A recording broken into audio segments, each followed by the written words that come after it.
Okay, so in this video clip, we're going to examine the effect of age on survival using a Google Colab, and we're going to use our code embedded in a Google Colab. So if I double click here, this is on the Vinegar Hill Data Labs website. I have an embedded Google Collaboratory.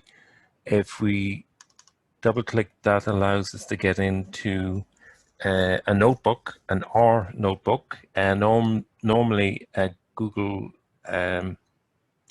Collaboratory is used to run Python through executing commands in cells, but here we're using R, and the command for loading in R is load extension rp2i. So if we execute this, then the other code that we have here will load in, and the rest of code that I have is our code.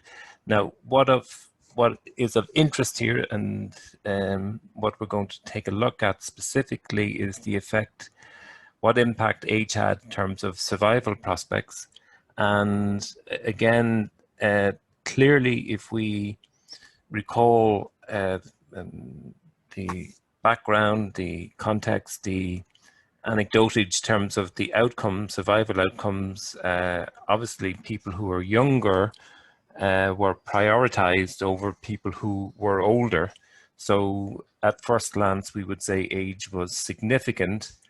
However, if we run a logistic regression, one of the interesting findings there is, instead of if we include in an age variable in predicting survival, it's not that overwhelming in terms of being statistically significant. In fact, statistical significance in a logistic regression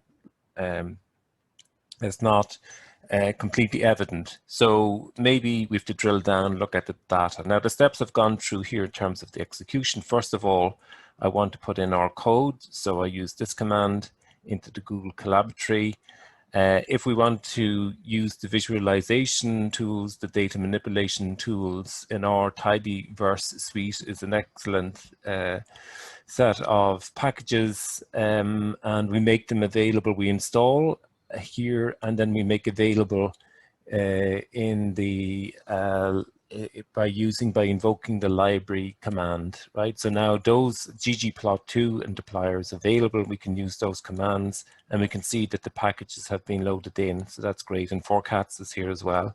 So if we want to change, maybe mutate a variable, we can use dplyr, forecats, and visualization, ggplot2, really good. Now, data for Titanic, I'm going to use the Titanic tree dataset. That's available in a package from or directly. So we can install and then again apply library to make it available in the project. And then we can take a look at what's in the data. Again, that's executing, so glimpse, which is a dplyr verb, and we can see, okay, we have 14 variables. Class survived, if the individual survived or not. 1 means survived, 0 means drowned. The name, which is taken as a factor.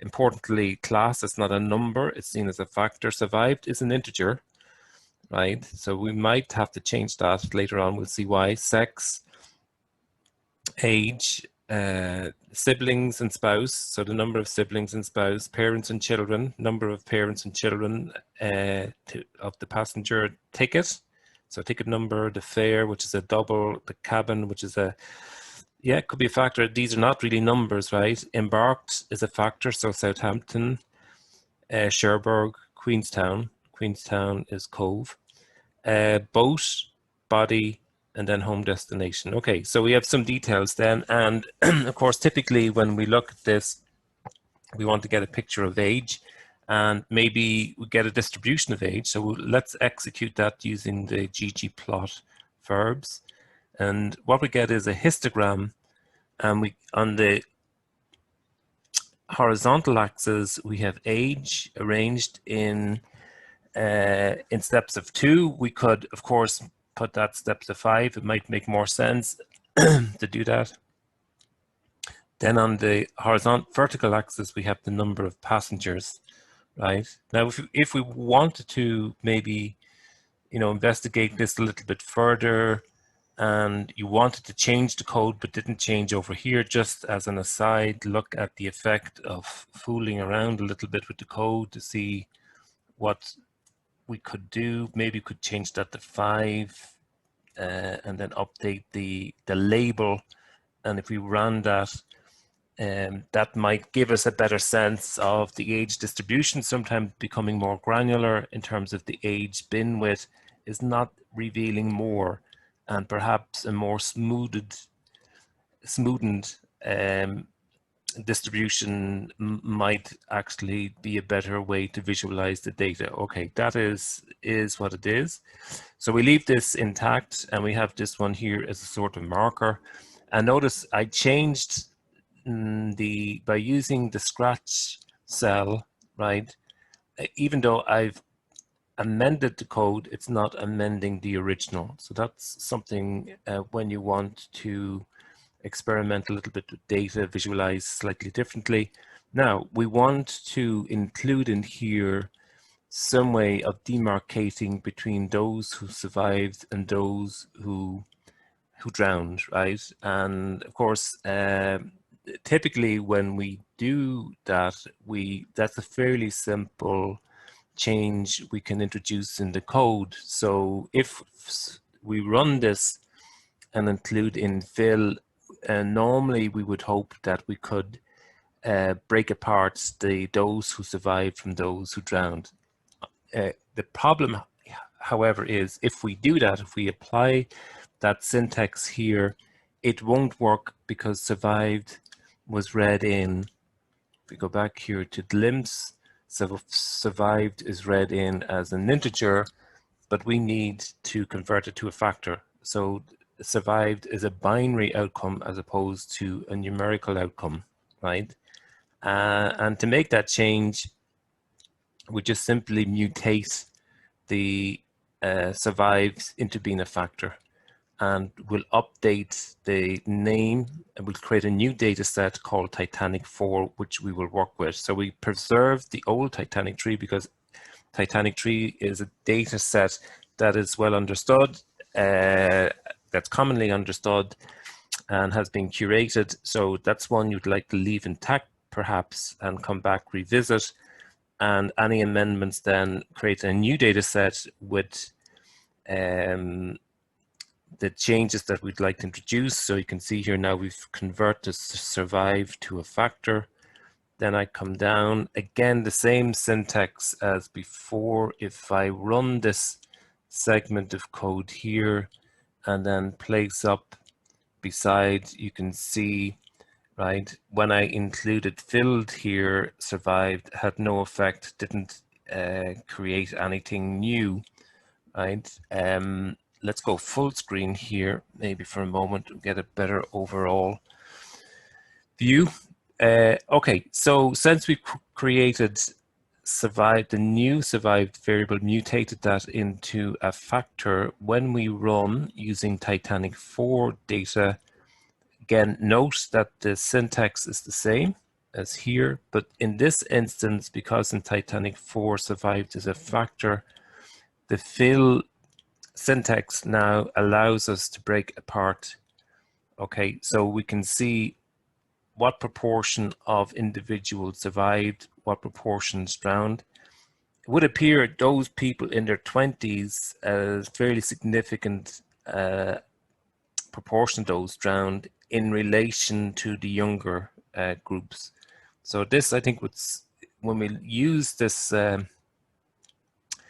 graphing visualization tool in Tidyverse, the ggplot2, we can see we have some evidence here, at least visually, that a bigger proportion of the very young, right, survived. And I suspect, right, and consistent with the anecdotage in the films and the recorded, the personal histories and so on, young children were prioritized. Perhaps not every child, and not every child from every class. That's also something maybe we can explore in terms of nuance.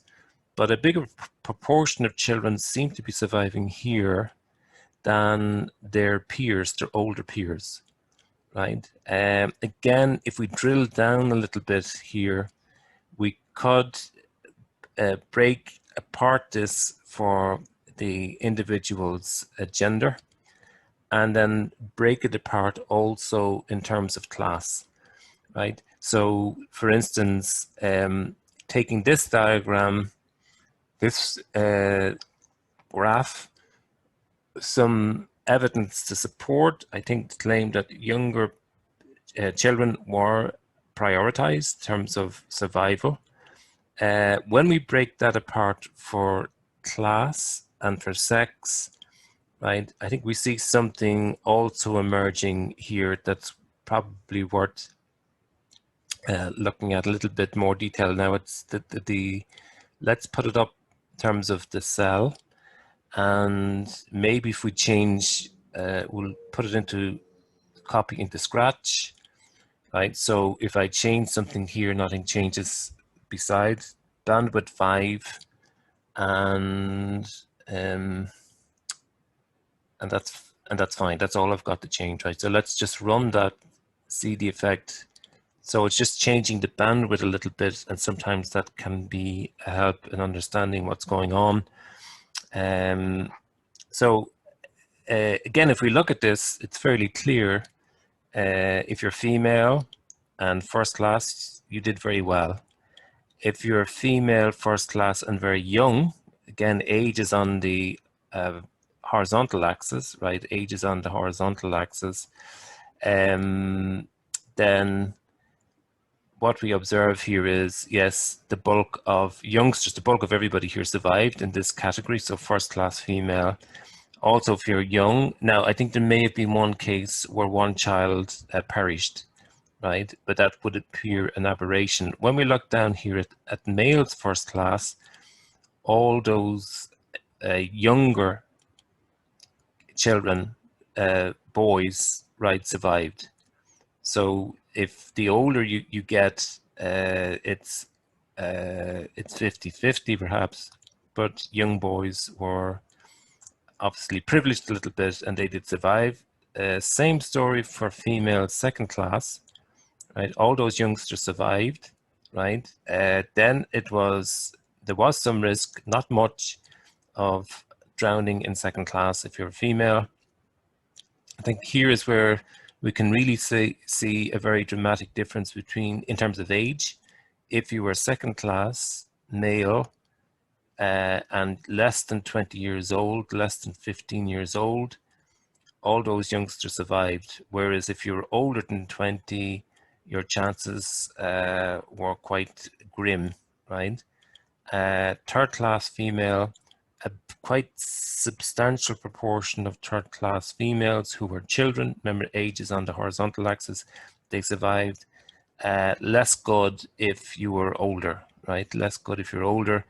And then in third class males, your chances of surviving as a third class male, the younger you are, the prospects do seem to be a bit better, less compelling. Obviously, if you were 20, a big proportion of those 20-year-old third class males drowned. So youth does seem, there is some preliminary, some evidence suggests age was a factor here. Let's go into a logistic model. If we just did a very bland logistic model, hadn't familiarized yourself perhaps and drilled down into the data, visualized, and just ran a logistic regression where we're predicting survival as a 1 or 0, and we come down and read the output, age, so there is a negative relationship between age and survival. So it's not statistically significant, right? You're outside the 5% band. So that, again, the logistic regression, not really good here in terms of providing us with a true insight into what's really going on. Okay, so what is, again, if we look here, the negative relationship between survival age, so the younger, it's true, the younger you are, the more likely it is you survive. But then when we come over here to our t-statistic, right, when we examine the t-statistic, we're not within the 5% band, right? And typically you're trying to get a p-value less than the 0.05 here. We can't do that. And so strictly speaking, if you're just reading the logistic regression here, not otherwise familiar with the contours and the nuances of the drilling down into the data, you would probably exclude age as being a relevant factor and try to focus on other factors. However, we can see age is, and in specific instances, age was very important determinant in terms of your survival. And that's true, more probably true if you're male, and probably true if you're female in third class. Then this was really, really important. For the most part, youngsters, a bigger proportion of those who are younger do survive. We can see that, right, compared to the rest.